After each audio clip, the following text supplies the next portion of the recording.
अस्सलाम वालेकुम to all viewers. मैं हूं आपका host Yasir Bhattu, agriculture researcher. Welcome to Yasir agrochemical. आज एक नई वीडियो के साथ हाजिर हूं। आज की वीडियो का टॉपिक धान के बाद कौन सी फसल लगाई जाए। मतलब मैंने जो हाइब्रिड धान लगाया था डायमंड 123, उसके बाद ज़मीन खाली पड़ी थी तो उसके ऊपर कौन सी फसल काश्त की जाए।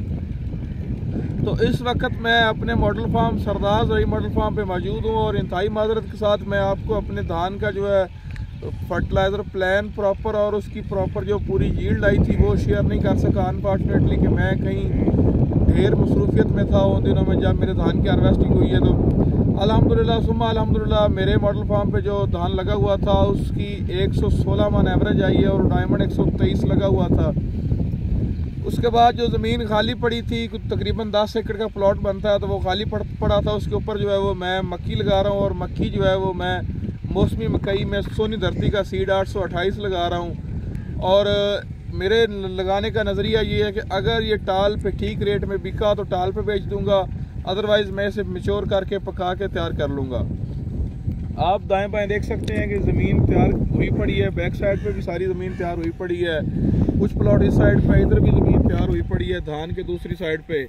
तो मैं जो है हाइब्रिड मक्की लगा रहा हूँ। मेरा इरादा तो है वो है कि अगर रेट अच्छा मिला टाल पे तो मैं टाल पे सेल कर दूंगा, अगर ना मिला तो मैं इसे मिच्योर करके पका लूँगा। और पकाने के बाद दोबारा जो मेरा इरादा है ना, यकीनन बात जो है कि मैं दोबारा गंदम नहीं लगाना चाहता और ना ही मेरा गंदम पे 1% भी माइंड है। मैं गंदम कोशिश करूंगा कि मैं गंदम उतने रकबे पे काश्त करूं जितनी मेरी घर की ज़रूरत है और अगले साल कोई जितना रकबा मेरा है उसके लिए बीज बन सके, बीज के लिए और अपने घर इस्तेमाल के लिए। इससे ज़्यादा का मेरा इरादा नहीं है गंदम लगाने का और ना ही मैं इरादा रखता हूँ। मेरा इरादा है कि मैं बहारिया मौसमी मकई काश्त करूँ, इसके बाद दोबारा ऊपर फिर मैं बहारिया मकई काश्त करूँ। और कुछ रकबे पे मेरा जो हाइब्रिड लगा हुआ था वो मैंने खाली छोड़ दिया, उधर मैं इंशाल्लाह आलू लगाऊंगा, आलू के बाद फिर बहारिया मकई लगाऊंगा।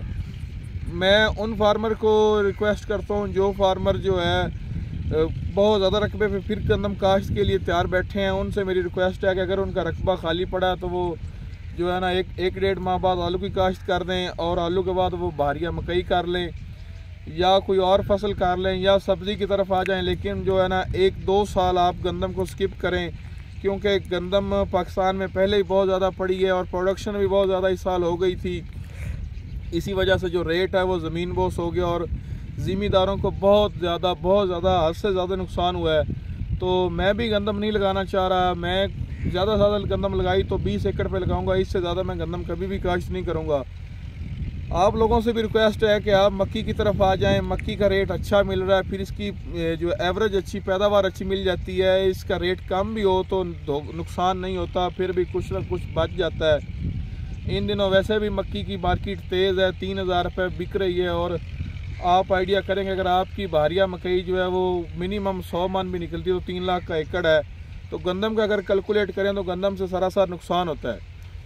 तो आज डेट जो है वो 26 अगस्त है और इस वक्त मैं मौसमी मकई काश्त कर रहा हूँ।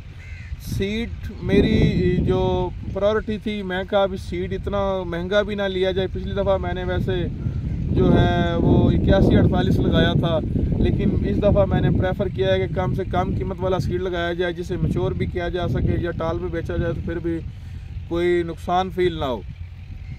तो पिछले दफ़ा जो 828 लगाया था उसकी अच्छी जो है एवरेज आई थी, 75 मन फी एकड़ मौसमी मकई की आ गई थी। तो मैं मुतमिन हूँ इससे और इस साल भी मैं अपने फार्म पे यही लगा रहा हूँ। इंशाल्लाह जो है उम्मीद है कि आपको मेरी बातों से, मेरी वीडियो से फ़ायदा हासिल होगा। इंशाल्लाह मिलते हैं अगली वीडियो में। जज़ाकल्लाहु खैरा। अल्लाह हाफ़िज़।